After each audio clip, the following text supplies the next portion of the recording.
এই ৮০ টাকার মজু ১০০ টাকা হয়ে গেছে এখন। মানুষকে বেশি প্রাধান্য দিলে আর কি, মানুষের বেশি প্রাধান্য দিলে বা মানুষের সাথে বেশি একটু যোগাযোগ করলে তারা মজু হয়ে যায়। আসসালামু আলাইকুম ভিউয়ার্স। তো মজু নিয়ে আমার বিগত দিনে একটা ভিডিও গেছে, তো আজকে আরেকটা ভিডিও আমি মোটামুটি আপনাদের সামনে একটু উপস্থাপন করব। আসলে আমরা অনেক কিছুই ভালো ভেবে আসলে ভালো দিক চিন্তা ভাবনা করে অনেকে অনেক কথা বলি। তো আসলে মূল বিষয়টা যেটা, যে মানুষকে বেশি প্রাধান্য দিলে আর কি, মানুষের বেশি প্রাধান্য দিলে বা মানুষের সাথে বেশি একটু যোগাযোগ করলে তারা মজু হয়ে যায়। তো কথাটা আমি কিসের জন্য বললাম মজু হয়ে যায়, যে মজুটা আমরা বাংলাদেশে কিন্তু মোটামুটি খুব একটা পপুলার কোমল পানীয় হিসেবে পরিচিতি লাভ করছিল অল্প কিছুদিনে। কারণ কোক, 7 আপ, পেপসি, বাকি যেগুলো আছে আর কি ইসরায়েলি পণ্য, এগুলো কিন্তু দেখা যাচ্ছে বিভিন্ন সময় বিভিন্ন সোশ্যাল মিডিয়াতে আমরা বিভিন্ন খবর দেখার পর থেকে এগুলো আমাদের বাংলাদেশ অন্তত বা বিভিন্ন মুসলিম কান্ট্রিতে এগুলো খাওয়া কিন্তু একটু হলেও কমাই দিছে। তারা নিজস্ব যে দেশীয় পণ্যগুলো আছে কোমল পানীয় ধরেন বা যাই ধরেন, এগুলো তারা মোটামুটি খাওয়ার চেষ্টা করে আর কি। তো আমরাও কিন্তু দীর্ঘদিন যাবত এই মজুটাই খাচ্ছিলাম। তো বেশি হয়ে যে বললাম, বেশি সমাদর বা বেশি যত্ন করলে সে মজু হয়ে যায়। তো মজুটা কীভাবে হয়ে যায়, এই ৮০ টাকার মজু ১০০ টাকা হয়ে গেছে এখন। আপনারা দেখেন তারা মানুষের সিম্প্রীতি নিয়ে কীভাবে খেলে। একটা মানুষ কতটা নির্লজ্জ হতে পারে, আমি এভাবে কথাটা বললাম, নির্লজ্জ হতে পারে। তারা এখানে বলছে, তারা দেখেন ফিলিস্তিনিকে পার মজুর থেকে ১ টাকা করে দিবে। সব ঠিক আছে, আমি মানলাম তাদের কথাটা, আমি মানলাম ১ টাকা করে দিবে। তো তারা যখন আগে এই মজুটা ৮০ টাকা ছিল তখনও কিন্তু ১ টাকা করে দিচ্ছে, তখন কি তারা ব্যবসা করে নাই? তাহলে ৮০ টাকার মজু কীভাবে ১০০ টাকা হয়? দুর্নীতির তো একটা লিমিট থাকে।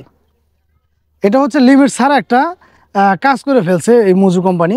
আসলে মানুষকে যতটা আপনি যত কাছের লোকই হোক তাকে যত প্রায়োরিটি দিবেন, সে দেখবেন আপনাকে তত আগে ছোটোভাবে দেখছে বা হেয়ভাবে দেখছে। তো মজুটার মূল বিষয়টা হচ্ছে, আমরা মজুটা খাচ্ছি, বিভিন্ন কোমল পানীয় যেহেতু বয়কট করছি, মজুটা একটা সুযোগে সদ্ব্যবহার করার চিন্তা ভাবনা করছি। কিন্তু মজুর যারা তৈরি করে তারা কিন্তু এটা বুঝতে পারে নাই, যেহেতু ভালো ভালো ব্র্যান্ড আমরা প্রত্যাহার করছি বা আমরা ভালো ভালো ব্র্যান্ডই এখন নিচ্ছি না, এই মজুকে কিন্তু বয়কট করতে আমাদের ১-২ দিনেরও ব্যাপার না। আমাদের যে মজু খেতেই হবে এমনটা কিন্তু না। আর আপনারা যেহেতু একটা মজুতে ২০ টাকা বাড়ালেন, আপনারা এখানে ফিলিস্তিনিকে কিন্তু সে ১ টাকায় দিচ্ছেন। এখানে বুঝতে পারতাম আপনাদের মানবতাটা ঠিক আছে যদি এখানে লিখতেন যে ২০ টাকা বাড়াইছি, ২০ টাকায় তাদের দিয়ে দিতেছি। বিষয়টা কিন্তু তা দাঁড়ায় নাই। তারা হচ্ছে মানুষের সিম্প্রীতি নিয়ে কাজ করে মানুষের একটা পর্যায়ে আইসে তারা মানুষকে দেখাইছে আমরা এই সেই অমুক তমুক মানুষের সহযোগিতা করে। আসলে বিষয়গুলো এরকম কোনো কিচ্ছু না। বিষয়গুলো হচ্ছে তারা শুধুমাত্র তাদের স্বার্থের জন্য এই কাজগুলো করছে। তারা মানুষের হৃদয়ে ঢুকে এখন মনে করেন যে আমরা একটা কথা বলি না, যে সুই হয়ে ঢুকে ফাল হয়ে বেড়ায়, মজুটা ঠিক সেম কাজটা করলো। নাইলে ভাই ৮০ টাকার মজু কীভাবে ১০০ টাকা হয়? আর বিভিন্ন মজু বা বিভিন্ন কোমল পানি তো দেখবেন এখানে ৮০ টাকার যদি মাল থাকে ৭০ টাকা হয়। সুন্দরভাবে দাগটা কাইটে এভাবে লেখায় বড় করে, এত টাকা আসলে এত টাকা হয়েছে। তাহলে তো এই জায়গায় এরকম হতে উচিত ছিল যে ৮০ টাকার মজু ১০০ টাকা হয়েছে। প্রতারকের একটা থাকে, কিন্তু এরা আসলে মানুষের সাথে এমনভাবে একটা মন নিয়ে খেলা করলো যা বলার বাইরে।